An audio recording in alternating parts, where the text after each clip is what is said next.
नमस्कार, बुलेटिनमध्ये मी तेजल नागरे तुम्हा सर्वांचं स्वागत करते। बुलेटिनमध्ये आतापर्यंत घडलेल्या सर्व महत्त्वाच्या बातम्यांचा आढावा घ्यायचा आहे, पण त्याआधी नजर टाकूया टॉप 10 हेडलाईन्सवर। अजित पवार भीमा कोरेगाव मधील विजयस्तंभ संभाजी महाराजांच्या समाधी स्थळाला भेट देणार, शौर्य दिन कार्यक्रमाच्या नियोजनाची पाहणी करणार। मंत्रिपद नाकारण्यामागे काहीतरी गौड बंगाल, छगन भुजबळ यांचा आरोप, तर भूमिका ठरवायला अजून वेळ घेणार असल्याचंही विधान।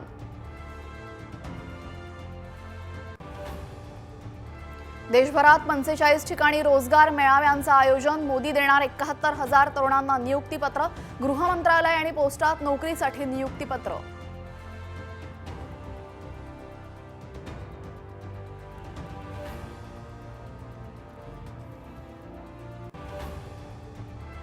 प्रजासत्ताक दिनाच्या राजपथावरील संचलनातील चित्ररथामध्ये महाराष्ट्राला तुर्तास स्थान नाही, गुजरात आणि यूपीला संधी।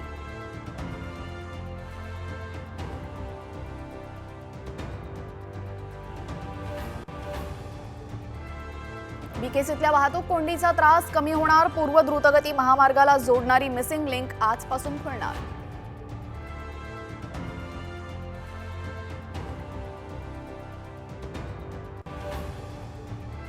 संभाजीनगरमध्ये कंत्राटी कर्मचाऱ्यांनी हडपले 21 कोटी, खोटी कागदपत्र जोडून सरकारी निधी स्वतःच्या खात्यात केला वळती।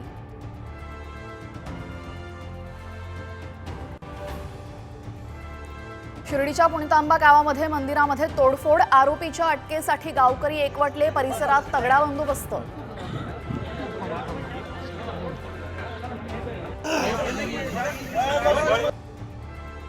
उल्हासनगर मध्यवर्ती रुग्णालयाचा हलगर्जीपणा, महिला रुग्णांवर फरशीवर गादी टाकून उपचार।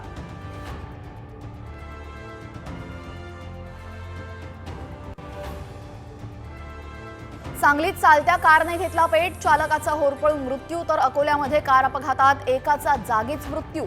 जळगावमध्ये टँकरच्या धडकेत 2 ठार।